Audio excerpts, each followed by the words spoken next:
welcome back to another video. In order to try to keep this, fresh and interesting, I'm breaking out a prop from a few years ago when I first started kind of taking pictures and trying to display or show off my collection of gear. So I present to you Goaliebot. Yeah, so this is Goaliebot. My son and I made him a few years ago when I was trying to find a way to multi-purpose dry gear and display kits together. It was a fun weekend project we did, but it wasn't really planned out very well. We just kind of winged it as we went, and right off the bat, he can't hold a stick. He doesn't have an elbow over here. His head used to be much higher up, so I did trim that before this video, and no bend at the knees or anything, so he's got a pretty whopping 5-hole there. But I don't know, I just thought this would be funny to show you. I'm gonna go ahead and flip the camera around and let you know about this really awesome gear I use this game. So we'll start out with the gloves this time. Really beautiful GM12 and GM31 set. This is a white with white trim blocker, and the GM31 Super Pro Trapper in very good condition. Show you that. And the blocker is a real good palm on it too, Durasoft palm. Very enjoyable gloves to wear. The combo this week is once again an SK2000 with an HM30 cage, and this is another double bar that I have. This one's in slightly better condition than the one I wore the last couple weeks. Again, I tied in my anti-coronavirus mask to meet the regulations and requirements, and this is a fully refurbished SK2000 that I did with new old stock bumpers and my foam that I custom cut, and I reuse the backing board myself from the originals when I do these, and as a beauty. Maybe I'll put that in the sunlight, give you another real quick look.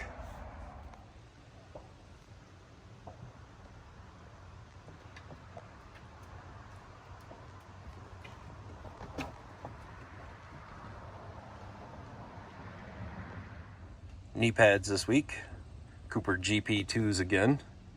Went back to these. I've been wearing the GPXs, which are more modern than this. These are the vinyl covered.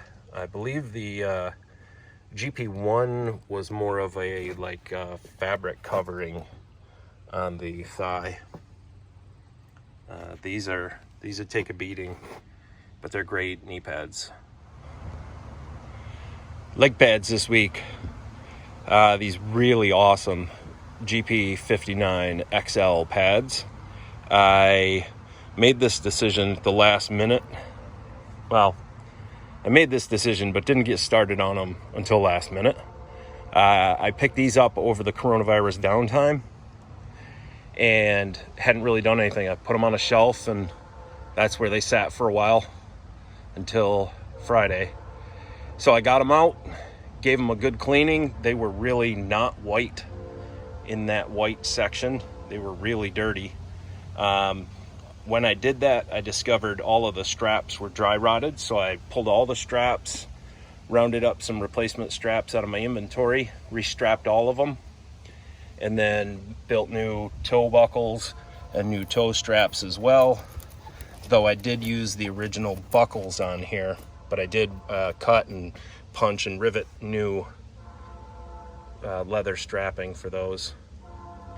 And the other thing I had to do on this version, there would have been, see if I can get it here, a piece of plastic there on the calf protector on the wing, and these plastics are notorious after 30 years of being super brittle and just disintegrating. So I cut every stitch and removed those, because one of these pads, it was missing some pieces and just shattered everywhere. Every time you touched it, more pieces would fall off in your hand.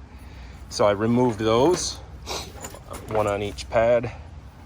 One of them I did remove as complete without any missing pieces, so I'm going to be able to use that as a template to make new ones and sew them on. Just one other thing on these pads. On a lot of these older pads, listen, I understand the concept in the old days that these two top straps would be, you would wear them snugger, because what you're trying to get to happen is that when you bend, this bends with your knee, and so you would wear them a little tighter. However, on many of these older pads, these two straps aren't even long enough to reach around my leg when I'm wearing pants. So, especially this one down here usually, since I didn't replace these straps, I keep some extenders in my bag, and I use extenders on each one here to make it so I don't wear them super tight. I wear those kind of loose, and those extenders allow me to do that. Jersey this week is a old school Oakville Rangers jersey. This isn't the jersey I wanted to wear. I was working on a project for a jersey. Had a really cool jersey that I didn't like the crest that was sewn on, and so I removed all the stitching, removed the crest, got it cleaned up, or all the thread cleaned up, and realized that the white jersey was pretty grungy, so I had to wash it, had to soak it with some stain remover and stuff to get it nice and even looking. And eventually I just ran out of time and couldn't do new graphics. I planned on doing a new heat transfer vinyl logo, and like I said, I ran out of time, so I was a little disappointed because I thought it was a cooler jersey, but this is still pretty awesome. Stick for this week is a CCM Heat and Tend, and while it does look pretty cool with the kit because of the colors and the old school logo on it, I wasn't really happy with the stick.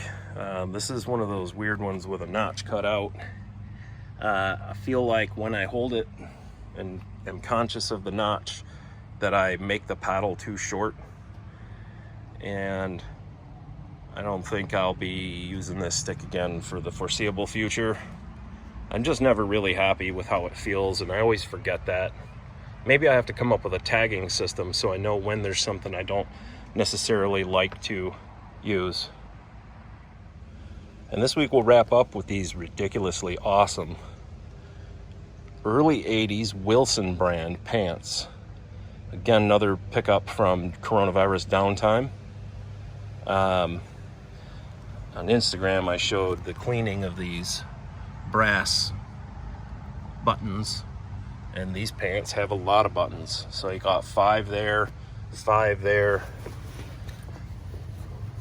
4 in the middle, 1 on the side, so 15, 16 buttons it looks like.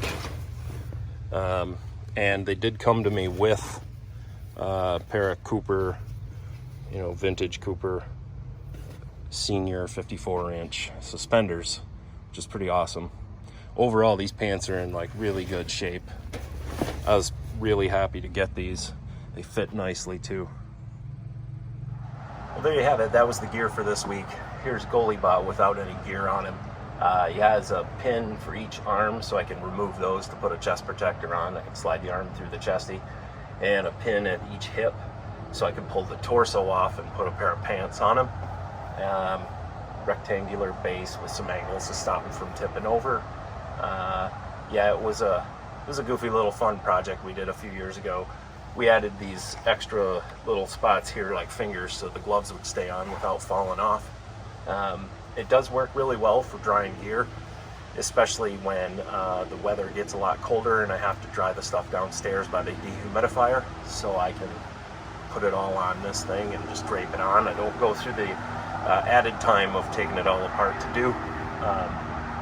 And anyway, coming up is the video. I subbed again for another team. This is for the Puck U team, and I enjoy playing for this team. I've played quite a few times as a sub for them. This is their slightly higher level team. They have 2 teams in the adult league where I play, and it's always a good fun time. Didn't turn out my way again, unfortunately, but I had a lot of fun, and I got to play hockey with some really great people. So once again, if you like the video, give it a thumbs up for me, hit that subscribe button, hit the bell notifications so that you get notified when I post new videos, and feel free to comment and tell me what you think of this, what I feel is killer gear that I've been wearing and showing off to you guys. Thanks.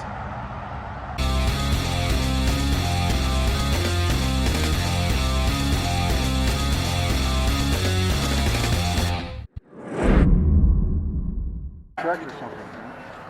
I just had my skate sharpened. I better figure out if I can skate on them. You can.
End of the first, 2-0.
End of the second, 3-1.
Five to 2 loss.